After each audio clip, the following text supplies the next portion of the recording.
জয় মা তারা, জয় গুরু বামদেব। গল্পকথায় তারাপীঠে আপনাদের সুস্বাগতম। আশা করি বন্ধুরা তারা মায়ের কৃপায় ভালোই আছেন।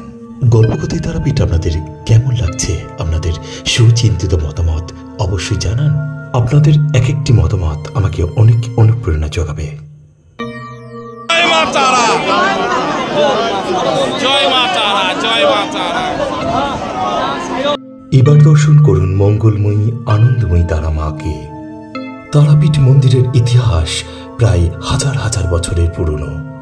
যদিও এই বর্তমান মন্দিরটির বয়স প্রায় 200 বছরের অধিক। স্থানীয় কিংবদন্তি অনুসারে ঋষি বশিষ্ঠ এই স্থানে দেবীর পুজো শুরু করেন, যা পরবর্তীতে একটি সিদ্ধপীঠ এবং তান্ত্রিক আরাধনার কেন্দ্র হিসেবে পরিচিত। তো বন্ধুরা, আজ এই পর্যন্ত। জয় মা তারা।